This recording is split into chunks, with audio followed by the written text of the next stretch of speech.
ಎಲ್ಲ ವೀಕ್ಷಕರಿಗೂ ನಮ್ಮ ಯೂಟ್ಯೂಬ್ ಚಾನೆಲ್ಗೆ ಆತ್ಮೀಯವಾದಂತಹ ಸ್ವಾಗತ. ಟಿಟಿಗೆ ಸಂಬಂಧಿಸಿದಂಗೆ ಗಣಿತದ ಎಲ್ಲ ಪಾಠಗಳ ಕ್ಲಾಸ್ಗಳನ್ನ ಶುರು ಮಾಡೋಕ್ಕೂ ಮೊದಲು ಗಣಿತದ ಬೋಧನಾ ಕ್ರಮ ತಿಳಿದುಕೊಳ್ಳೋದು ಕೂಡ ಅಷ್ಟೇ ಮಹತ್ವವಾಗಿದೆ. ಹಾಗಾಗಿ ಈ ಮೊದಲನೇ ವಿಡಿಯೋದಲ್ಲೇ ನಾನು ಬೋಧನಾ ಕ್ರಮದ ಬಗ್ಗೆ ಹೇಳ್ಕೊಂಡು ನಂತರ ಕ್ಲಾಸ್ಗಳನ್ನ ಸ್ಟಾರ್ಟ್ ಮಾಡ್ತೀನಿ. ಅಂದ್ರೆ ಮುಂದಿನ ವಿಡಿಯೋಗಳಲ್ಲಿ ಗಣಿತ ವಿಷಯದ ಬೋಧನಾ ಕ್ರಮದಲ್ಲಿ ಮೊದಲನೇ ಕಾನ್ಸೆಪ್ಟ್ ಏನು ಅಂದ್ರೆ ವ್ಯಾನ್ ಹ್ಯಾಲಿ ಅವರ ಜಾಮಿತಿಯ ಕಲಿಕೆ. ಮಗು ಯಾವ್ಯಾವ ಹಂತದ ರೂಪದಲ್ಲಿ ಅಥವಾ ಯಾವ್ಯಾವ ವಯಸ್ಸಿನಲ್ಲಿ ಯಾವ ರೂಪದಲ್ಲಿ ಗಣಿತವನ್ನ ಕಲ್ಕೋತಾ ಹೋಗ್ತದ ಅಂತ ಹೇಳಿ ವ್ಯಾನ್ ಹ್ಯಾಲಿ ಅವರು ಹಂತಗಳ ವೈಸ್ ಅದನ್ನ ಡಿವೈಡ್ ಮಾಡಿದ್ದಾರೆ. ಅದನ್ನ ನೋಡೋಣ. ವ್ಯಾನ್ ಹ್ಯಾಲಿ ಅವರ ಜಾಮಿತಿಯ ಕಲಿಕೆ. ಮುಖ್ಯವಾಗಿ ಬೋಧನಾ ಕ್ರಮದಲ್ಲಿ ನಾವು ನೋಡುವಾಗ ಗಣಿತ ಬೋಧನಾ ಕ್ರಮವನ್ನು ಇಲ್ಲಿಂದ ಸ್ಟಾರ್ಟ್ ಮಾಡಬೇಕಾಗ್ತದೆ. ವ್ಯಾನ್ ಹ್ಯಾಲಿ ಅವರ ಜಾಮಿತಿ ಕಲಿಕೆ ಅಂದರೆ ಮಗು ಯಾವ ರೀತಿಯಾದಂಥ ಗಣಿತದ ಕಲಿಕೆಯನ್ನು ಮಾಡ್ತದೆ ಅನ್ನೋದು ವ್ಯಾನ್ ಹ್ಯಾಲಿ ಅವರು ಯಾವ ರೀತಿ ನಿರೂಪಣೆ ಮಾಡಿದ್ದಾರೆ ಅನ್ನೋದನ್ನು ನೋಡ್ತಾ ಹೋಗೋಣ. ಇವರು 5 ಹಂತದಲ್ಲಿ ಒಟ್ಟು ಮಗುವಿನ ಕಲಿಕೆಯನ್ನು ನಿರೂಪಿಸ್ತಾರೆ.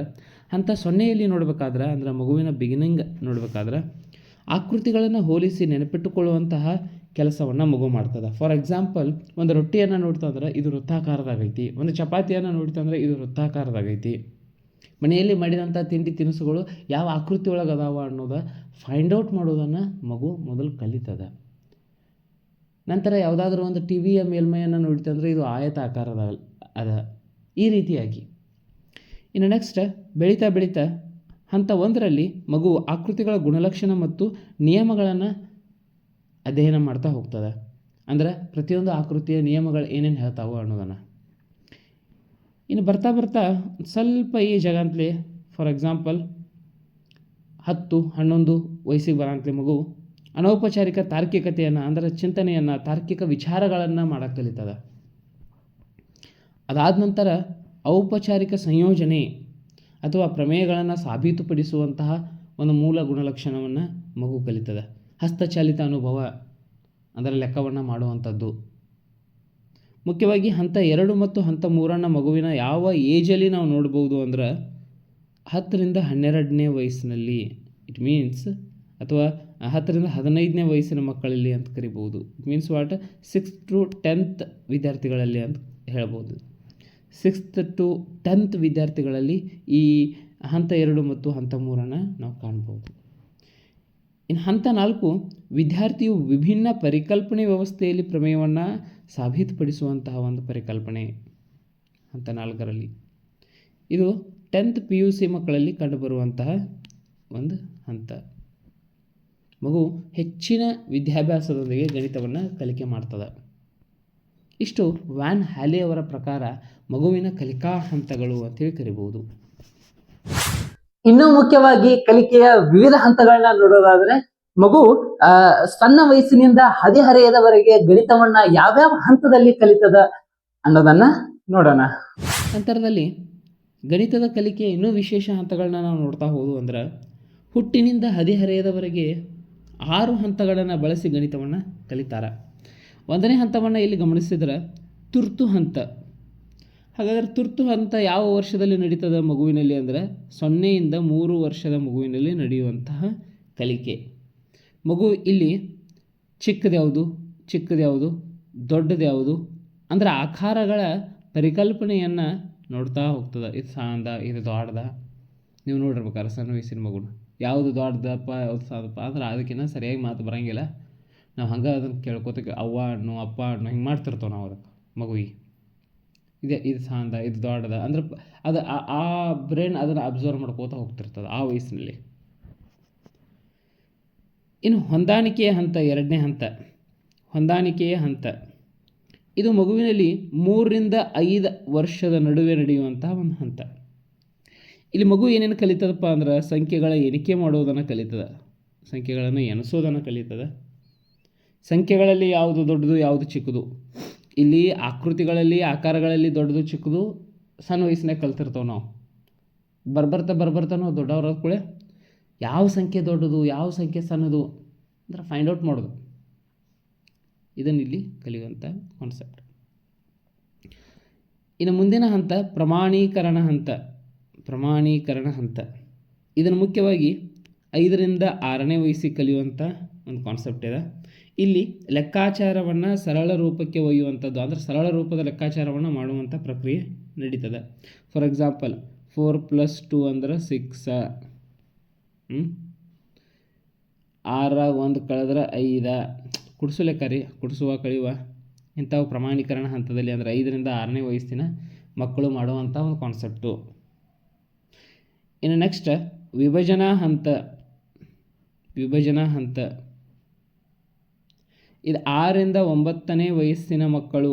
6ರಿಂದ 9ನೇ ವಯಸ್ಸಿನ ಮಕ್ಕಳು ಏನು ವಿಭಜನಾ ಹಂತದಲ್ಲಿ ಮಾಡ್ತಾರೆ ಅಂದರೆ ದೊಡ್ಡ ದೊಡ್ಡ ಸಂಖ್ಯೆಯನ್ನು ವಿಭಜನೆ ಮಾಡುವಂಥ ಕಾನ್ಸೆಪ್ಟ್.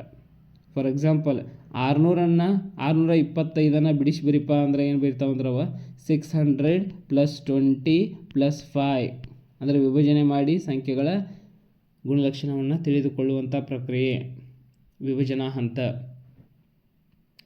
ಇನ್ನು ಅಪವರ್ತನ ಹಂತ 9ರಿಂದ 11ನೇ ವಯಸ್ಸಿನ ಮಕ್ಕಳು ಮಾಡುವಂತಹ ಹಂತ.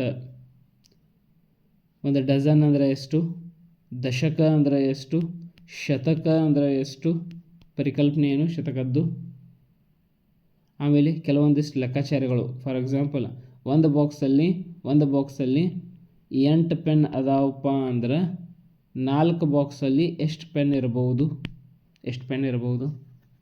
ಒಂದು ಚಾಕ್ಲೇಟ್ 5 ರೂಪಾಯಿ ಅಂದ್ರೆ 10 ಚಾಕ್ಲೇಟ್ಗೆ ಎಷ್ಟು, ಈ ರೀತಿ.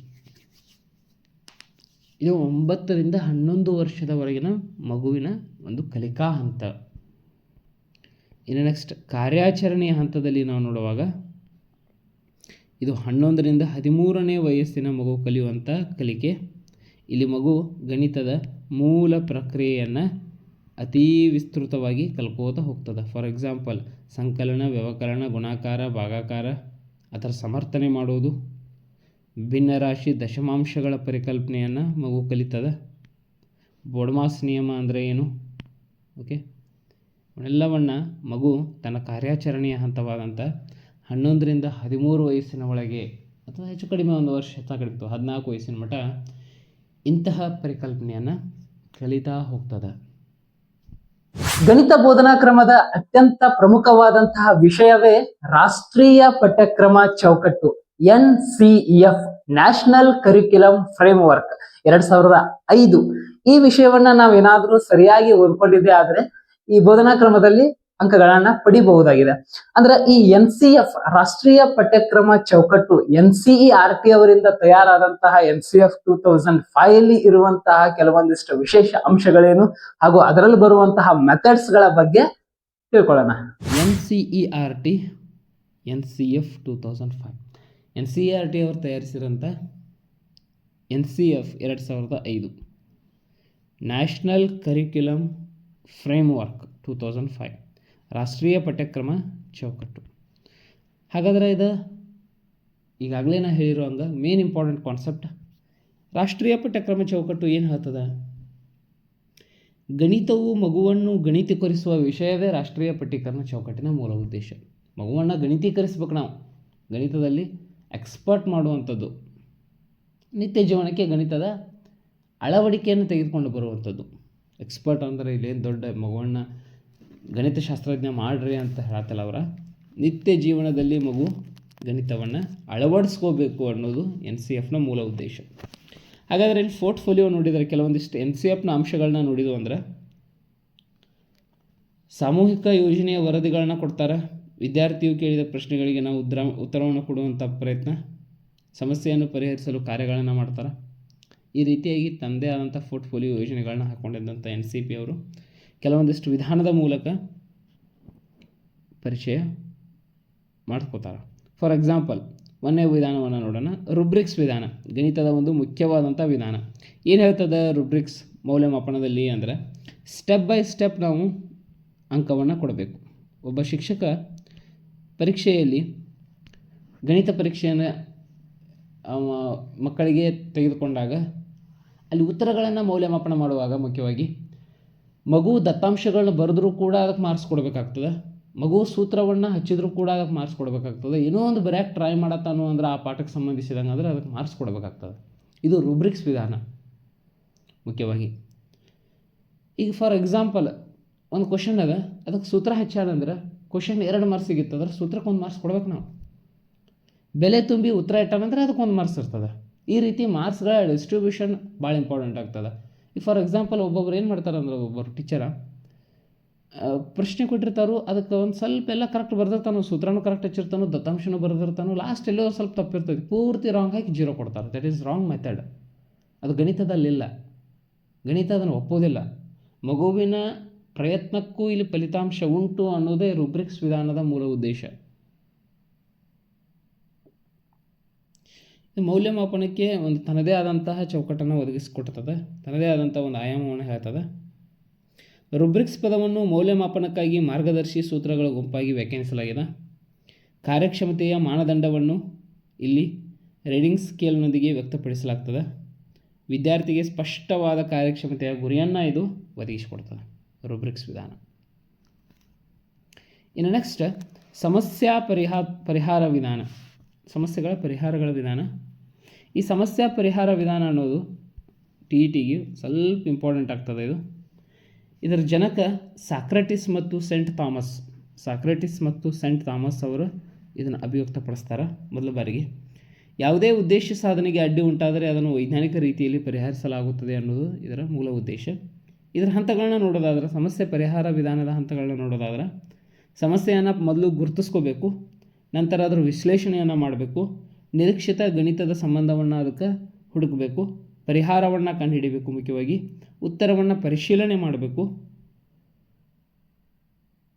ಯೋಚಿಸಲು ಪ್ರೇರೇಪಣೆಯನ್ನು ಕೊಡಬೇಕು, ಮಾಡು ಮತ್ತು ಕಲಿ ಅನ್ನುವಂತಹ ನೆಲೆಗಟ್ಟಿನೊಳಗೆ ವೈಜ್ಞಾನಿಕ ಅಭಿವೃದ್ಧಿಯನ್ನು ಪಡಿಸ್ಬೇಕಾಗ್ತದೆ. ಇದು ಸಣ್ಣ ಸಣ್ಣ ಕ್ಲಾಸ್ಗಳಿಗೆ ಯೂಸ್ ಆಗಂಗಿಲ್ಲ, ದೊಡ್ಡ ಕ್ಲಾಸ್ಗಳಿಗೆ, ಫಾರ್ ಎಕ್ಸಾಂಪಲ್ ಹೈಸ್ಕೂಲ್ಗಳಿಗೆ ಮತ್ತು ಕಾಲೇಜ್ಗಳಿಗೆ ನಾವು ಸಮಸ್ಯಾ ಪರಿಹಾರಾತ್ಮಕ ವಿಧಾನವನ್ನು ಮಾಡ್ಬೋದು.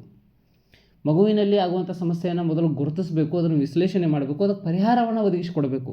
ಇದು ಈ ವಿಧಾನದ ಮೂಲ ಉದ್ದೇಶ. ಇನ್ನು ನೆಕ್ಸ್ಟ್ ಸಹಕಾರ ಕಲಿಕೆಯ ವಿಧಾನ. ಕ್ಲಾಸ್ಗಳಲ್ಲಿ ಸಣ್ಣ ಸಣ್ಣ ಗುಂಪು ಮಾಡಿ, ಅಂದರೆ ಗ್ರೂಪ್ ಸ್ಟಡಿ ಅಂತೇಳಿ ನಾವು ಮಾಡ್ತೀವಲ್ಲ ಈಗ ಶಾಲೆಗಳಲ್ಲಿ, ಆ ಟೈಪ್ ಸಣ್ಣ ಸಣ್ಣ ಗುಂಪು ಮಾಡಿ ಸಹಕಾರಿಯಾಗಿ ಮಗು ಕಲಿಬೇಕು. ಕೋಆಪ್ರೇಷನ್ ಆಗಿ ಇನ್ನೊಬ್ಬರಿಂದ, ಫ್ರೆಂಡ್ಸ್ಗಳಿಂದ, ನಾನು ನಿನಗೆ ಹೇಳು, ನೀನು ನನಗೆ ಹೇಳು, ನನಗೊಂದು ಲೆಕ್ಕ ಹಾಕು, ನಿನಗೊಂದು ಲೆಕ್ಕ ಹಾಕು. ಈಗ ನೋಡಿರ್ಬೇಕಾರೆ ಒಬ್ಬೊಬ್ಬರಿಗೆ ಸರ್ ಹೀರೋ ತಿಳಿಯೋದಿಲ್ಲ, ದೋಸ್ತ ಹೀರೋ ತಿಳಿದಿರ್ತದೆ. ಅಂದರೆ ಅವ್ರ ನಡುವಿರುವಂಥ ಅದು ಬಾಂಡಿಂಗ್, ಅದು ಆಲೋಚನೆಯ ವಿನಿಮಯ ಆಗಬೇಕಾಗ್ತದೆ ಅಲ್ಲಿ. ನಿನ್ನ ಆಲೋಚನೆ ಏನು, ನನ್ನ ಆಲೋಚನೆ ಏನು, ಒಂದಕ್ಕೊಂದು. ಹಾಗಾಗಿ ಇದು ಭಾಳ ಇಂಪಾರ್ಟೆಂಟ್ ವಿಧಾನ, ಸಹಕಾರ ಕಲಿಕಾ ವಿಧಾನ. ಇನ್ನು NCF ಬಗ್ಗೆ ಇನ್ನೂ ಹೆಚ್ಚಿನ ಕೆಲವೊಂದಿಷ್ಟು ಮಾಹಿತಿಗಳನ್ನು ನಾವು ಒದಗಿಸಿಕೊಡಬಹುದು. ಅಂದ್ರೆ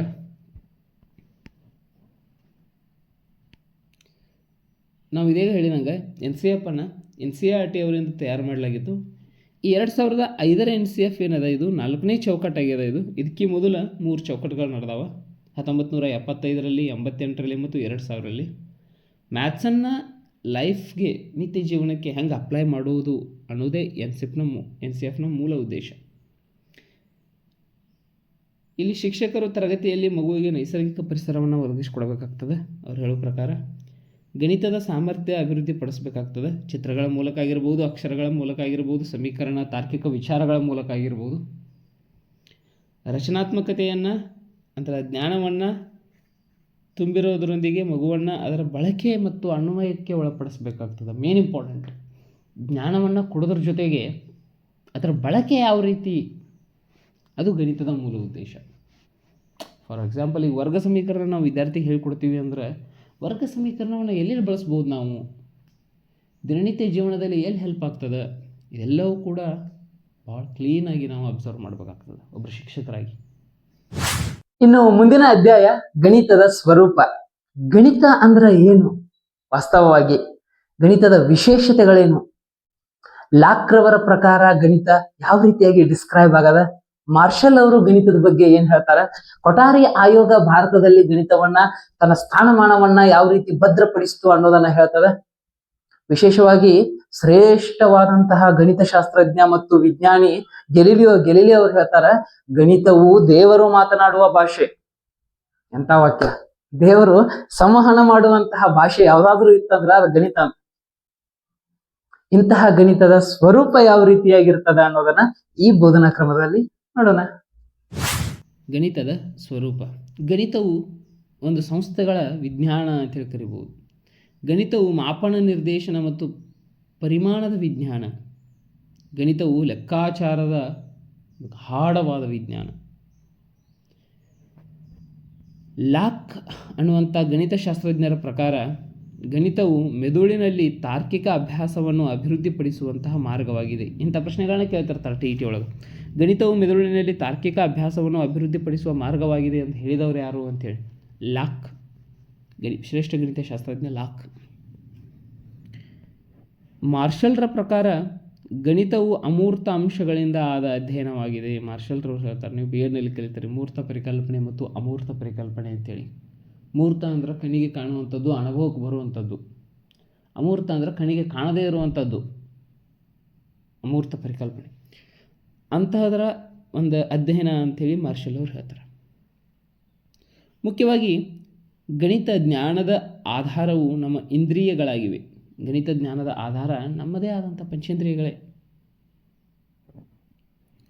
ಕೊಠಾರಿ ಆಯೋಗ ಏನು ಹೇಳ್ತದಂದ್ರೆ ಗಣಿತದ ಸ್ವರೂಪದ ಬಗ್ಗೆ, 1ರಿಂದ 10ನೇ ತರಗತಿವರೆಗೂ ಗಣಿತವನ್ನು ಕಡ್ಡಾಯ ವಿಷಯವನ್ನಾಗಿ ನಮ್ಮ ಭಾರತದಲ್ಲಿ ಜಾರಿಗೊಳಿಸಿದಂಥ ಆಯೋಗ ಇದು. Very important.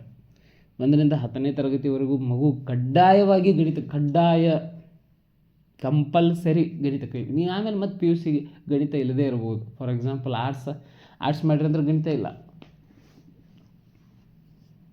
ಹೀಗೆ ಕೊಠಾರಿ ಆಯೋಗದ ಪ್ರಕಾರ 1ರಿಂದ 10ನೇ ತರಗತಿವರೆಗೆ ಮಗು ಕಡ್ಡಾಯವಾಗಿ ಗಣಿತವನ್ನು ಕಲಿಯಲೇಬೇಕು. ಇನ್ನು ಮುಖ್ಯವಾಗಿ ಗಣಿತ ಎಂಬುದು ತನ್ನದೇ ಭಾಷೆಯನ್ನು ಹೊಂದಿದ ಗಣಿತ ತಾರ್ಕಿಕ ಚಿಂತನೆಗಳ ವಿಜ್ಞಾನವಾಗಿದೆ. ಗಣಿತವು ವ್ಯವಸ್ಥಿತ, ನಿಖರ ಮತ್ತು ಸ್ಪಷ್ಟಕ್ಕೆ ಉದಾಹರಣೆಯಾಗಿದೆ. ಮಕ್ಕಳಲ್ಲಿ ಸಂತೋಷದ ಭಾವವನ್ನು ಮೂಡಿಸ್ತದೆ ಗಣಿತದ ಲೆಕ್ಕಾಚಾರಗಳನ್ನ ಬಿಡಿಸಿದ್ದು ಅಂದರೆ ಮಕ್ಕಳು ಖುಷಿಯಿಂದ ಇರ್ತಾರೆ. ಮಕ್ಕಳಲ್ಲಿ ವೈಜ್ಞಾನಿಕ ಮನೋಭಾವನೆಯನ್ನು ಮೂಡಿಸ್ತದೆ. ಮಕ್ಕಳಲ್ಲಿ ಆತ್ಮವಿಶ್ವಾಸ ಮತ್ತು ಸ್ವಾವಲಂಬನೆಯನ್ನು ಬೆಳೆಸ್ತದೆ. ಗಣಿತ ಸಾಮಾನ್ಯವಾದ ವಿಷಯವಲ್ಲ, ಮಕ್ಕಳಲ್ಲಿ ಆತ್ಮವಿಶ್ವಾಸವನ್ನು ಬೆಳೆಸುವಂಥ ವಿಷಯ. ವಿಶೇಷ ಶಿಕ್ಷಣದ ಉದ್ದೇಶಗಳನ್ನು ಪೂರೈಸಲು ಗಣಿತ ಸಹಕಾರಿಯಾಗಿದೆ. ಗಣಿತ ಕಷ್ಟ ವಿಷಯವಾದರೂ ಅದನ್ನು ಕಲಿಯಾಕ ತೀಕ್ಷ್ಣವಾದಂಥ ಮನಸ್ಸು ಇರಬೇಕಾಗ್ತದೆ. ಗಣಿತವು ಮಾನಸಿಕ ಶಕ್ತಿ ಮತ್ತು ಶಿಸ್ತನ್ನು ಅಭಿವೃದ್ಧಿಪಡಿಸ್ತದೆ. Very important. ಗಣಿತದ ಜ್ಞಾನ ವ್ಯಕ್ತಿತ್ವ ರಚನೆ ಮತ್ತು ನೈತಿಕ ಬೆಳವಣಿಗೆಗೂ ಕೂಡ ಸಹಾಯಕವಾಗಿದೆ. ಮತ್ತು ಗಣಿತದ ಕಲಿಕೆ ನಮ್ಮ ಮೆದುಳನ್ನು ಚುರುಕನ್ನಾಗಿಸ್ತದೆ. ಎಲ್ಲವೂ ಕೂಡ ಗಣಿತದ ಮೇನ್ ಇಂಪಾರ್ಟೆಂಟ್ ಕಾನ್ಸೆಪ್ಟ್. ಗಣಿತವನ್ನ ಒಂದು ಭಾಷೆಯನ್ನಾಗಿ ಕನ್ಸಿಡರ್ ಮಾಡಿದ್ರೆ ಈ ಭಾಷೆಯಲ್ಲಿ ಬರುವಂತಹ ಭಾಗಗಳು ಯಾವುವು? ಗಣಿತ ಭಾಷೆಯ ಗುಣಲಕ್ಷಣಗಳೇನು? ಇನ್ನು ಗಣಿತ ಒಂದು ಭಾಷೆಯನ್ನಾಗಿ ನಾವು ನೋಡಿದ್ವು ಅಂದ್ರೆ ಯಾವ ರೀತಿಯಾಗಿರ್ತದೆ ಗಣಿತ ಭಾಷೆ? ಗಣಿತ ತನ್ನದೇ ಆದಂಥ ಭಾಷೆಯನ್ನು ಹೊಂದಿದೆ. ಅದು ಪದ ಸಂಗ್ರಹ, ಶಬ್ದಕೋಶ, ಸಮಾನಾರ್ಥಕ ಪದ, ಸಂಕ್ಷೇಪಣ ರೀತಿಯಲ್ಲಿ ಕೂಡ ಇದೆ. ವೆರಿ ಇಂಪಾರ್ಟೆಂಟ್ಲಿ ರೋಜನ್ ಬೇಕನ್ ಅವರು ಏನು ಹೇಳ್ತಾರೆ ಅಂದ್ರೆ ಗಣಿತ ವಿಜ್ಞಾನದ ಹೆಬ್ಬಾಗಿಲು ಮತ್ತು ಕೀಲಿ ಕೈಯಾಗಿದೆ. ಗಣಿತ ವಿಜ್ಞಾನದ ಹೆಬ್ಬಾಗಿಲು ಮತ್ತು ಕೀಲಿಯಾಗಿದೆ. ಗಣಿತ ಮತ್ತು ವಿಜ್ಞಾನ ಆಲ್ಮೋಸ್ಟ್ ಒಂದೇ ಕಾನ್ಸೆಪ್ಟ್ ಇರುವಂತಹ ಸಬ್ಜೆಕ್ಟ್. ಇಲ್ಲಿ ಭಾಷೆಯನ್ನು ಭಾಗಗಳನ್ನಾಗಿ ಮಾಡಿದಾಗ ಪದ, ಪ್ರತ್ಯಯ, ಸಿದ್ಧಾಂತ, ಸೂತ್ರಗಳು, ಸುಳಿವು 5 ಭಾಗಗಳನ್ನಾಗಿ ಗಣಿತದ ಭಾಷೆಯನ್ನು ವಿಭಾಗಿಸ್ತಾರೆ. ಗಣಿತದ ಭಾಷೆಯ ಮೂಲ ಪರಿಕಲ್ಪನೆಯನ್ನು ನೋಡೋದಾದ್ರೆ ಸರಳ ಮತ್ತು ಅರ್ಥಗರ್ಭಿತವಾಗಿರ್ತದೆ. ಮಾನಸಿಕ ಮಟ್ಟಕ್ಕೆ ಅನುಗುಣವಾಗಿ ಗ್ರಹಿಕೆ ಆಗಬೇಕು. ಸರಳ ನಿರ್ಣಾಯಕ ಶಬ್ದಕೋಶಗಳು, ಅಮೂರ್ತ ವಿಷಯಗಳ ಆಲೋಚನೆಗೆ ಸಹಾಯಕವಾಗಿರುವಂಥ ಭಾಷೆ. ಈ ಭಾಷೆಯ ಗುಣಲಕ್ಷಣಗಳನ್ನು ಪಟ್ಟಿ ಮಾಡ್ತಾ ಹೋದರೆ ಗಣಿತದ ಭಾಷೆಯ ವಸ್ತುವಿನ ಪರಿಕಲ್ಪನೆ ಮತ್ತು ಅದರ ಹೆಸರುಗಳ ನಡುವೆ ವ್ಯತ್ಯಾಸವನ್ನು ತೋರಿಸ್ತದೆ. ಸಂಕ್ಷೇಪಣವಾಗಿ ಬಳಸಬೇಕು. ಯಾವುದೇ ಒಂದು ಪರಿಕಲ್ಪನೆಯನ್ನು ಹೆಸರಿಸಬಹುದು ಅಥವಾ ಹಲವು ರೀತಿಯಲ್ಲಿ ವ್ಯಕ್ತಪಡಿಸಬಹುದಾಗಿದೆ. ನಿಖರತೆ, ಸಂಪೂರ್ಣತೆ, ಸಾಮರ್ಥ್ಯ ಗಣಿತದ ಒಂದು ಗುಣಲಕ್ಷಣ. ಶಾಲಾ ಗಣಿತದ ಸೀಮಿತ ಗುರಿಯು ಪ್ರಯೋಜನಕಾರಿ ಸಾಮರ್ಥ್ಯಗಳ ಅಭಿವೃದ್ಧಿಯಾಗಿದೆ. ಇಷ್ಟು ಗಣಿತ ಭಾಷೆಯ ಬಗ್ಗೆ. ಸಮುದಾಯ ಗಣಿತ ಅಂದ್ರೆ ಏನು? ಈ ಕಮ್ಯುನಿಟಿ ಮ್ಯಾಥಮೆಟಿಕ್ಸ್ ಯಾಕೆ ಬೇಕು ಮನುಷ್ಯಗೆ ಗಣಿತ? ಜಸ್ಟ್ ಒಂದು ಥಿಂಕ್, ಯಾಕೆ ಬೇಕು ಒಬ್ಬ ಮಾನವನಿಗೆ ಗಣಿತ? ಒಂದು ಸಮುದಾಯದಲ್ಲಿ, ಒಂದು ಸಮಾಜದಲ್ಲಿ ಒಬ್ಬ ವ್ಯಕ್ತಿಗೆ ಯಾಕೆ ಗಣಿತ ಬೇಕು? ನಿತ್ಯ ಜೀವನದಲ್ಲಿ ಬರುವಂತಹ ಗಣಿತದ ವಿಶೇಷತೆಗಳೇನು?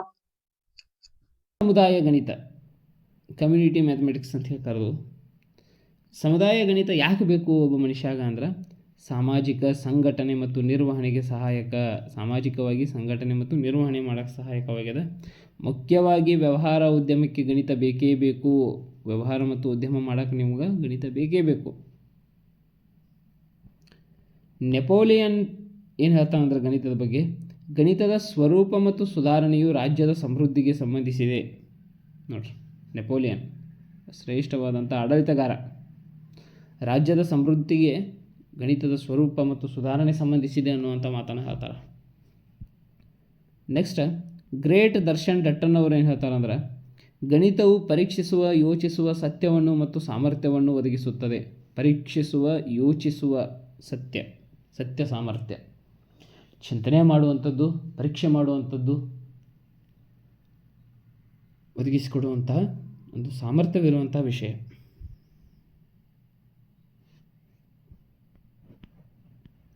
ಪ್ರಸಿದ್ಧ ಗಣಿತಶಾಸ್ತ್ರಜ್ಞ ಹ್ಯಾಗ್ಮನ್ನರ ಪ್ರಕಾರ ಗಣಿತವು ನಾಗರಿಕತೆ ಮತ್ತು ಸಂಸ್ಕೃತಿಯ ಕೈಗನ್ನಡಿಯಾಗಿದೆ.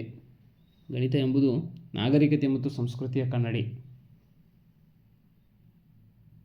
ಗಣಿತದ ಜ್ಞಾನವು ಮಕ್ಕಳ ಚಾರಿತ್ರ್ಯ ಮತ್ತು ನೈತಿಕ ಬೆಳವಣಿಗೆಗೆ ಸಹಕಾರಿಯಾಗಿದೆ. ತಾಳ್ಮೆ, ಆತ್ಮಸ್ಥೈರ್ಯ, ಸತ್ಯತೆ, ಸಮಯ ಪಾಲನೆಯನ್ನು ಒದಗಿಸಿಕೊಡುವಂತಹ ಶ್ರೇಷ್ಠ ವಿಷಯ.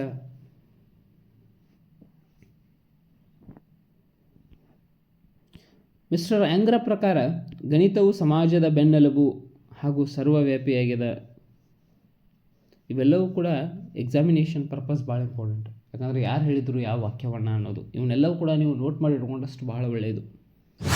ಔಪಚಾರಿಕ ಮತ್ತು ಅನೌಪಚಾರಿಕ ಮೌಲ್ಯಮಾಪನ ಯಾವ ರೀತಿ ಇರ್ತದೆ? ಮೌಲ್ಯಮಾಪನದ ಮುಖ್ಯ ಉದ್ದೇಶ ಏನು ಮತ್ತು ಯಾವ್ಯಾವುದು ಮೌಲ್ಯಮಾಪನದ ಉದ್ದೇಶ ಅಲ್ಲ, ಹಾಗೂ ಮೌಲ್ಯಮಾಪನದ ವಿಧಗಳು ಯಾವ್ಯಾವು? ಇನ್ನು ಗಣಿತದ ಬೋಧನೆಯಲ್ಲಿ ಬರುವಂತಹ ಸಮಸ್ಯೆಗಳೇನು? ಬೋಧನಾ ಕ್ರಮದ ವಿಶೇಷವಾದಂತಹ ಕಾನ್ಸೆಪ್ಟ್ ಆಗಿರ್ತದೆ, ಅದ್ರ ಬಗ್ಗೆ ತಿಳಿಯೋಣ. ಔಪಚಾರಿಕ ಮತ್ತು ಅನೌಪಚಾರಿಕ ಮೌಲ್ಯಮಾಪನವನ್ನು ನೋಡೋದಾದ್ರೆ ಇದರ ಉದ್ದೇಶಗಳು ಏನು ಅಂದ್ರೆ, ಮೌಲ್ಯಮಾಪನ ಒಂದು ನಿರಂತರ ಪ್ರಕ್ರಿಯೆಯಾಗಿದೆ. ಮಕ್ಕಳ ಅಭಿವ್ಯಕ್ತಿ, ಸಾಮರ್ಥ್ಯ, ಅರಿವು ಇತ್ಯಾದಿಗಳನ್ನು ಮೌಲ್ಯಮಾಪನದ ಮೂಲಕ ಅಳಿಬಹುದು. ಶಿಕ್ಷಕನು ಮೌಲ್ಯಮಾಪನದಲ್ಲಿ ತನ್ನ ಅವಧಿಯ 10 to 30% ಸಮಯವನ್ನು ಕಳೀತಾನೆ. ಫಾರ್ ಎಕ್ಸಾಂಪಲ್, ಇಡೀ ವರ್ಷದಾಗ ಅಪ್ರಾಕ್ಸಿಮೇಟ್ 220 ದಿನ ಶಾಲೆಗಳು ನಡೀತಾವಂತ ಅನ್ಕೊಳು. ಸೂಟಿ ಗೀಟಿ ಆವ ಇವ ಎಲ್ಲ ತೆಗೆದು ಒಂದು ವರ್ಷದಾಗ ಒಂದು 220 230 ದಿನ ಶಾಲೆಗಳು ನಡೀತಾವಂತ ಹೇಳಿ ಅನ್ಕೊಳು. 220ರಲ್ಲಿ 10ರಿಂದ 30%, ಫಾರ್ ಎಕ್ಸಾಂಪಲ್ 10% ಕನ್ವರ್ಟ್ ಮಾಡಿದ್ವು ಅಂದ್ರೆ ಒಂದು 22 ದಿನ ಅಥವಾ 25 ದಿನ ಮೌಲ್ಯಮಾಪನದಲ್ಲೇ ಕಳೀತಾನೆ. ಅಂದ್ರೆ ಮಗುವಿನ ಅಭಿವ್ಯಕ್ತಿ, ಸಾಮರ್ಥ್ಯ, ಅರಿವು ಎಲ್ಲವೂ ಮೌಲ್ಯಮಾಪನದಿಂದನೇ ಗೊತ್ತಾಗ್ತಾವೆ. ಅದೊಂದು ನಿರಂತರ ಪ್ರಕ್ರಿಯೆ. ಇನ್ನು ಮಗುಗೆ ನಾವು ಎಕ್ಸಾಮ್ ತೊಗೋಬೇಕು, ಅವ್ನಿಗೆ ಅಂಕ ಕೊಡಬೇಕು, ಅವ್ನಿಗೆ ಶ್ರೇಣಿ ಕೊಡಬೇಕು, ಫಲಿತಾಂಶದಾಗ ಈಗ ಇದು ಯಾವುದೂ ಮೌಲ್ಯಮಾಪನದ ಉದ್ದೇಶ ಅಲ್ಲ. ಆ್ಯಕ್ಚುಲಿ ಮಗುವಿನ ನಿರಂತರ ಕಲಿಕಾ ಪ್ರಕ್ರಿಯೆಗಳನ್ನು ಅಳೆಯುವುದು ಮೌಲ್ಯಮಾಪನ ಆಗಿದೆ. ಅವ್ನ ರಿಸಲ್ಟ್ ಇದಲ್ಲ. ಆ್ಯಕ್ಚುಲಿ ಮೌಲ್ಯಮಾಪನ ಒಂದು ನಿರಂತರ ಪ್ರಕ್ರಿಯೆ. ಅವನು ಮೌಲ್ಯಮಾಪನ ಮಾಡ್ಕೋಬೋದು, ಸರ್ವಳ ಮಾಡ್ಬೇಕಂತೇನಿಲ್ಲ. ಮೌಲ್ಯಮಾಪನದ ವಿಧಗಳನ್ನ ನೋಡ್ತಾ ಹೋದ್ರೆ ರಚನಾತ್ಮಕ ಮತ್ತು ರೂಪಣಾತ್ಮಕ ವಿಧ. ಫಸ್ಟ್ ಒನ್ ರಚನಾತ್ಮಕ ಮತ್ತು ರೂಪಣಾತ್ಮಕ. ಏನು ಹೇಳ್ತದೆ ಅಂದರೆ, ಇದು ಆಂತರಿಕ ಮೌಲ್ಯಮಾಪನದ ಬಗ್ಗೆ ಮಾಹಿತಿಯನ್ನು ಒದಗಿಸ್ತದೆ. ನಿರಂತರವಾಗಿ ಪರಿಹಾರ ಬೋಧನೆಯನ್ನು ಮಾಡ್ಕೋತಾ ಇರಬೇಕು. ಇನ್ನು ಔಪಚಾರಿಕ ಮತ್ತು ಸಂಕಲನಾತ್ಮಕ. ಔಪಚಾರಿಕ ಅಥವಾ ಸಂಕಲನಾತ್ಮಕ ಅಂದರೆ ಕೊನೆಯಲ್ಲಿ ಸಾಧನ ಪರೀಕ್ಷೆಯನ್ನು ತೆಗೆದುಕೊಳ್ಳುವ ಮೂಲಕ, ಅಂದ್ರೆ ನಾವು ಇದನ್ನು ಮಾಡಿ ಅವಂಗ ಮಗುವಿಗೆ ಕಲಿಕೆಯನ್ನು ಉಂಟು ಮಾಡಿ ಕೊನೆಯಲ್ಲಿ ಒಂದು 6 ತಿಂಗಳಿಗೊಮ್ಮೆ essay 1 ಮಾಡ್ತವಲ್ಲ, ಆಮೇಲೆ ವರ್ಷಕ್ಕೆ essay 2 1 ಮಾಡ್ತವಲ್ಲ, ಪರೀಕ್ಷೆಗಳನ್ನು, ಸಂಕಲನಾತ್ಮಕ ಪರೀಕ್ಷೆಗಳನ್ನು ಒದಗಿಸಿಕೊಡುವಂಥ ಪ್ರಯತ್ನ. ಇನ್ನು ನೈದಾನಿಕ, ಫೇಲಾದ ಮಕ್ಕಳು ಅಥವಾ ಕಲಿಕೆಯಲ್ಲಿ ಹಿಂದುಳಿದ ಮಕ್ಕಳು, ಅವ್ರ ವೈಫಲ್ಯಕ್ಕೆ ಕಾರಣ ಏನು ಅಂತ ಕಂಡುಹಿಡಿದು ಅವರಿಗೆ ಮಿನಿಮಮ್ ಇಷ್ಟಾದರೂ ನೀನು ಮಾಡಬೇಕು ಅನ್ನುವಂಥ ಪರಿಕಲ್ಪನೆಯನ್ನು ಒದಗಿಸಿಕೊಡೋದು ನೈದಾನಿಕ. ಇನ್ನು ಗಣಿತ ಬೋಧನೆಯಲ್ಲಿ ಆಗುವಂಥ ಸಮಸ್ಯೆಗಳೇನು? ಬೋಧನೆ ಮಾಡೋರಿಗೆ ಏನೇನು ಸಮಸ್ಯೆ ಏನಾಗ್ತದೆ? ಪ್ರೆಸೆಂಟ್ ಏನದ. ಇಲ್ಲಿ ಪ್ರಾಥಮಿಕ ಹಂತದಲ್ಲಿ ವಿದ್ಯಾರ್ಥಿಗಳ ಗಣಿತದ ತಳಹದಿಯನ್ನು ಆಗಿರ್ಬೋದು, ಗಣಿತ ಶಿಕ್ಷಕರ ಹಳೆಯ ಅಥವಾ ದುರ್ಬಲ ಬೋಧನಾ ವಿಧಾನ ಆಗಿರ್ಬೋದು, ಶಿಕ್ಷಕರ ವರ್ತನೆಗಳು ಕೂಡ ಇಲ್ಲಿ ಇಂಪಾರ್ಟೆಂಟ. ಶಿಕ್ಷಕರಲ್ಲಿ ಆದರ್ಶ ಶಿಕ್ಷಕರ ಎಲ್ಲ ಗುಣಲಕ್ಷಣಗಳಿರಬೇಕು. ವಿದ್ಯಾರ್ಥಿಗಳ ಮಾನಸಿಕ ಆರೋಗ್ಯ ಮತ್ತು ದೈಹಿಕ ಆರೋಗ್ಯ ಸದೃಢವಾಗಿರಬೇಕು. ಗಣಿತ ಬೋಧನೆಗೆ ತನ್ನದೇ ಆದಂತಹ ಸಮಯವನ್ನು ನಿಗದಿ ಮಾಡಬೇಕು. ಗಣಿತ ಅನ್ನೋದು ಒಂದು ವಿಶೇಷ ವಿಷಯ ಆಗಿರೋದ್ರಿಂದ ಒಂದು ಸಮಯದ ಪ್ರಾಮುಖ್ಯತೆ ಕೂಡ ಭಾಳ ಇಂಪಾರ್ಟೆಂಟ್ ಆಗಿದೆ. ಶಿಕ್ಷಕರಿಗೆ ವಿಷಯದ ಬಗೆಗಿನ ಸರಿಯಾದ ಜ್ಞಾನ ಇರಬೇಕು. Main important. ಶಿಕ್ಷಕರಿಗೆ ಜ್ಞಾನ ಕರೆಕ್ಟಾಗಿರಲಿಲ್ಲ ಅಂದರೆ ಮಕ್ಕಳಿಗೆ ತಪ್ಪು ಹೇಳಿಕೊಡುವಂಥ ಸಾಧ್ಯತೆ ಇರ್ತದೆ, ಅಥವಾ ತಪ್ಪು ಮಾಹಿತಿ ವರ್ಗಾವಣೆ ಆಗ್ತದೆ. ವೈಯಕ್ತಿಕ ವ್ಯತ್ಯಾಸಗಳ ಜ್ಞಾನದ ಸಮಸ್ಯೆ, ಅಭ್ಯಾಸದ ಸರಿಯಾದ ವಿಭಜನೆಯ ಕೊರತೆ, ಪಠ್ಯಕ್ರಮ ರಚನಾ ಸಮಸ್ಯೆ ಇವೆಲ್ಲವೂ ಕೂಡ ಗಣಿತ ಬೋಧನೆಯ ಸಮಸ್ಯೆಗಳು. ಎಲ್ಲ ಅಷ್ಟು ಪಾಯಿಂಟ್ ಹೇಳಿಲ್ಲನ ಅವನ್ನೆಲ್ಲವೂ ಕೂಡ ಪಾಯಿಂಟ್ ಮಾಡಿ ನೋಟ್ ಮಾಡಿ ಇಟ್ಕೊಳ್ಳಿ ನೀವು. ಇಷ್ಟು ಗಣಿತ ಬೋಧನೆಯ ಸಮಸ್ಯೆಗಳನ್ನು ಮಕ್ಕಳು ಎದುರಿಸುವಂಥ ಕಾಲಮಾನ ಇತ್ತೀಚಿನ ದಿನಗಳಲ್ಲಿ ನಡೀತಾ ಇದೆ. ಹಾಗಾಗಿನ ಗಣಿತ ಕೆಲವೊಂದಿಷ್ಟು ಜನರಿಗೆ ಬಹಳ ಜೀರ್ಣವಾಗದಂಥ ವಿಷಯವಾಗಿದೆ. ಇಷ್ಟಾಗಿತ್ತು ಸ್ಪರ್ಧಾರ್ಥಿಗಳೇ, ಮುಖ್ಯವಾಗಿ ಬೋಧನಾ ಕ್ರಮದಲ್ಲಿ ಆಗಿರುವಂತಹ ಕಾನ್ಸೆಪ್ಟ್. ಇದನ್ನೆಲ್ಲವನ್ನು ಸ್ಟಡಿ ಮಾಡಿದ್ರಿ ಅಂದರೆ ನೀವು ಪೇಪರ್ 1 ಮತ್ತು ಪೇಪರ್ 2 ಎರಡಕ್ಕೂ ಕೂಡ ಬೋಧನಾ ಶಾಸ್ತ್ರದಲ್ಲಿ ನಿಮಗೆ ಹೆಲ್ಪ್ ಆಗ್ತದೆ. ಇದನ್ನೆಲ್ಲವನ್ನ ಕ್ರೋಢೀಕೃತ ಮಾಡಿ ನಿಮ್ಮದೇ ಆದಂತ ಒಂದು ನೋಟ್ಸ್ ಅನ್ನ ಮಾಡ್ಕೊಳ್ಳಿ. ನಾ ಹೇಳುವಂತ ಪ್ರತಿ ಮಾತುಗಳನ್ನ ಗಮನ ಇಟ್ಟು ಕೇಳಿ, ಆ ಹೇಳು ಮಾತನ್ನ ನೋಟ್ಸ್ ಮಾಡ್ಕೊಳ್ಳಿ. ಯಾಕಂದ್ರೆ ಮುಖ್ಯವಾದಂತಹ ಪಾಯಿಂಟ್ಸ್ ಗಳನ್ನ ಮಾತ್ರ ನಾನು PDF ನಲ್ಲಿ ಹಾಕಿದ್ದೀನಿ.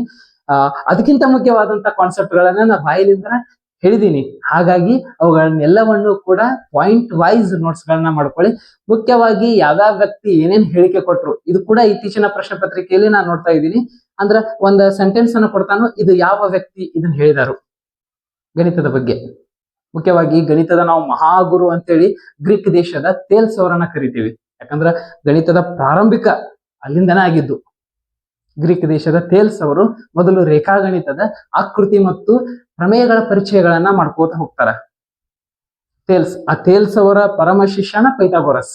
ನಿಮ್ಗೆಲ್ಲರಿಗೂ ಬರ್ತದ ಪೈಥಾಗೋರಸ್ನ ಥಿಯರಿ. ಪೈಥಾಗೋರಸ್ನ ಗುರು ಥೇಲ್ಸ್, ಗಣಿತ ಜಗತ್ತಿನ ಮಹಾಗುರು. ಥೇಲ್ಸ್ ಅವರು ಇಡೀ ಜಗತ್ತಿನಲ್ಲೇ ಪ್ರಪ್ರಥಮ ಗಣಿತದ ಹೇಳಿಕೆ ಕೊಡ್ತಾರೆ. ವೆರಿ ಇಂಟ್ರೆಸ್ಟಿಂಗ್ ಆಗ್ಯದ. ಅವರು ವೃತ್ತದ ಬಗ್ಗೆ ಸ್ಟಡಿ ಮಾಡುವಾಗ ಆ ಆಕೃತಿ ಬಗ್ಗೆ ಸ್ಟಡಿ ಮಾಡುವಾಗ ಅದ್ರ ಸುತ್ತಳತೆ ವಿಸ್ತೀರ್ಣ ಇವನ್ನೆಲ್ಲ ಸ್ಟಡಿ ಮಾಡ್ತಿರ್ತಾರ. ಒಂದ್ ಹೇಳಿಕೆ ಕೊಡ್ತಾರ, ವ್ಯಾಸವು ವೃತ್ತವನ್ನ ಅರ್ಧಿಸುತ್ತದೆ. Diameter divides the circle. ವ್ಯಾಸ ಇದ್ದಿದ್ದು ಡಯಾಮೀಟರ್ ವೃತ್ತವನ್ನ ಅರ್ಧಿಸ್ತದ. ಕರೆಕ್ಟ್ ಅದ ಹೇಳಿಕೆ. ಥೇಲ್ಸ್ ಅವ್ರು ಹೇಳಿದಾರ, ಕರೆಕ್ಟ್ ಅನ್ನಕೇನ. ಇದು ಜಗತ್ತಿನ ಪ್ರಪ್ರಥಮ ಹೇಳಿಕೆ. ಗಣಿತದ ಬಗ್ಗೆ ಇರುವಂತ ಜಗತ್ತಿನ ಪ್ರಪ್ರಥಮ ಹೇಳಿಕೆ. ಈ ಆಕೃತಿಗಳ ಬಗ್ಗೆ ಸ್ಟಡಿ ಮಾಡಿದಂತ ಥೇಲ್ಸ್ ಕೆಲವೊಂದಿಷ್ಟು ವಿಷಯಗಳನ್ನ ಪೈಥಾಗೋರಸ್ ಅವರಿಗೂ ಕೂಡ ಕೊಡ್ತಾರೆ. ಪೈಥಾಗೋರಸ್ ಕೂಡ ತ್ರಿಭುಜಗಳ ಬಗ್ಗೆ, ವೃತ್ತಗಳ ಬಗ್ಗೆ ಹಲವಾರು ರೀತಿಯಲ್ಲಿ ಅಧ್ಯಯನವನ್ನ ಮಾಡಿ ನಿಮ್ಗೆಲ್ಲರಿಗೂ ಗೊತ್ತಿದ್ದಂಗ ಲಂಬಕೋನ ತ್ರಿಭುಜದ ಒಂದು ಥಿಯರಿಯನ್ನ ಕೂಡ ಮಾಡ್ತಾರೆ. ಅದಕ್ಕಿಂತ ಮೊದಲ ನಮ್ಮ ಭಾರತದ ಹಲವಾರು ಗಣಿತ ಶಾಸ್ತ್ರಜ್ಞರು ಗಣಿತವನ್ನ ಅಧ್ಯಯನ ಮಾಡಿದ್ರು. ಮುಖ್ಯವಾಗಿ ಆರ್ಯಭಟ ಆಗಿರ್ಬೋದು, ಭಾಸ್ಕರಾಚಾರ್ಯರಾಗಿರ್ಬೋದು, ಶ್ರೀಧರಾಚಾರ್ಯರಾಗಿರ್ಬೋದು, ಎಲ್ಲರಿಗೂ ಬೋಧಾಯನ ಆಗಿರ್ಬೋದು. ಬೋಧಾಯನನ ಪ್ರಮೇಯನ ಪೈಥಾಗೋರಸ್ನ ಪ್ರಮೇಯ ಅಂತ ಕೂಡ ಒಂದು ವಾದ ಅದ. ಪೈಥಾಗೋರಸ್ ಲಂಬಕೋನದ ಅಧ್ಯಯನಕ್ಕೂ ಮೊದಲು ಬೋಧಾಯನ ಲಂಬಕೋನದ ಅಧ್ಯಯನವನ್ನ ಮಾಡಿದ್ರು ಅನ್ನುವಂಥದ್ದು ಅದ. ಈ ಬಟ್ ನಾವು ಈ ಎಕ್ಸಾಮ್ ಪರ್ಪಸ್ ಓದುವಾಗ ಹೆಂಗದಾವ ಪಠ್ಯಕ್ರಮ ಹಂಗ ಓದ್ಬೇಕಲ್ಲ. ಈ ಆಗು ಹೋಗುಗಳನ್ನ ಬೇಡ, ಈ ವಾದ ವಿವಾದಗಳು ಬೇಡ, ಪಠ್ಯಕ್ರಮ ಹಂಗ ಓದ್. ಓಕೆ. ಥೇಲ್ಸ್ ಪೈಥಾಗೋರಸ್ನ ಕಾಲಾನಂತರದಲ್ಲಿ ಹಲವಾರು ವರ್ಷಗಳ ನಂತರ ಬಂದಂತ ಈಜಿಪ್ಟ್ ದೇಶದ ಅಲೆಕ್ಸಾಂಡ್ರಿಯಾ ನಗರದ ಯುಕ್ಲಿಡ್ ಗಣಿತದ ಪ್ರಪ್ರಥಮ ಪುಸ್ತಕವನ್ನ ಬರೀತಾರೋ, ಎಲಿಮೆಂಟ್ಸ್ ಅಂತ ಹೇಳಿ. ಮುಖ್ಯವಾಗಿ ರೇಖಾಗಣಿತದ ಎಲ್ಲ ಕಾನ್ಸೆಪ್ಟ್ ಗಳನ್ನ ಹೊಂದಿಕೊಂಡಿದ್ದಂತ ಪುಸ್ತಕ ಎಲಿಮೆಂಟ್ಸ್. ಹಾಗಾಗಿ ಜಗತ್ತು ಯುಕ್ಲಿಡ್ ಅನ್ನ ರೇಖಾಗಣಿತದ ಪಿತಾಮಹ ಅಂತ ಹೇಳಿ ಕರೆದ್ರು. ಯುಕ್ಲಿಡ್ಗಿಂತ ಮೊದಲು ಥೇಲ್ಸ್ ಪೈಥಾಗೋರಸ್ ರೇಖಾಗಣಿತದ ಹಲವಾರು ಕಾನ್ಸೆಪ್ಟ್ ಗಳನ್ನ ಹೇಳಿದ್ರು ಕೂಡ ಜಗತ್ತು ಒಪ್ಕೊಂಡಿದ್ದು ಪ್ರಚಾರ. ಯುಕ್ಲಿಡ್ ಪುಸ್ತಕ ಬರೆದು ಇಡೀ ಜಗತ್ತಿಗೆ ಪ್ರಚಾರ ಮಾಡಿದ ಗಣಿತವನ್ನ, ಹಬ್ಬಿಸಿದ ಜಗತ್ತಿಗೆ,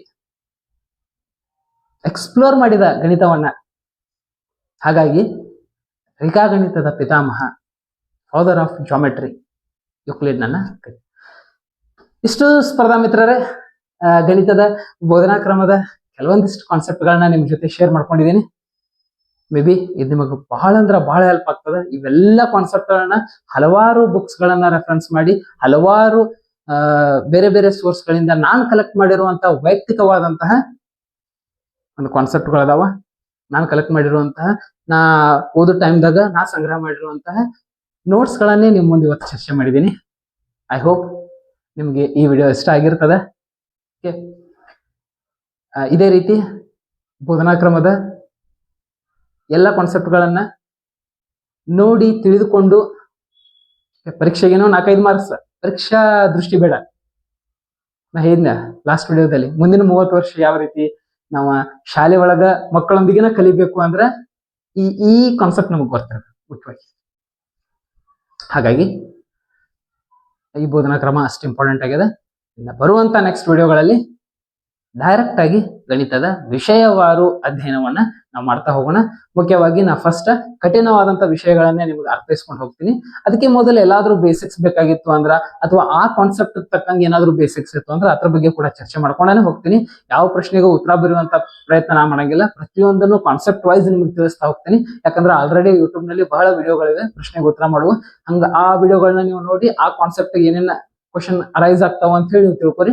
ನನ್ನ ವಿಡಿಯೋದಲ್ಲಿ ಕೇವಲ ಪ್ಯೂರ್ ಆಗಿ ಕಾನ್ಸೆಪ್ಟ್ ಗಳ ಬಗ್ಗೆ ಚರ್ಚೆಗಳಿರ್ತಾವ. ಹಿಂಗ್ಯಾಕ್ ಬಂತು, ಇದ್ಯಾಕ್ ಆಗ್ತದೆ, ಈ ಯಾವ ರೀತಿ ಇರ್ತದ, ಈ ಟೈಪ್ ಇನ್ನೊಂದು ಆಯಾಮದಾಗ ನಾವು ಹೆಂಗ ಚಿಂತನೆಯನ್ನ ಮಾಡಬಹುದು, ಈ ಎಲ್ಲಾ ಕಾನ್ಸೆಪ್ಟ್ ಗಳನ್ನ ತಗೊಂಡು ನಾನು ಮುಂದಿನ ವಿಡಿಯೋದಲ್ಲಿ ನಿಮ್ಗೆ ಸಿಗ್ತೀನಿ. ಅಲ್ಲಿವರೆಗೂ ಟೇಕ್ ಕೇರ್, ಬಾಯ್.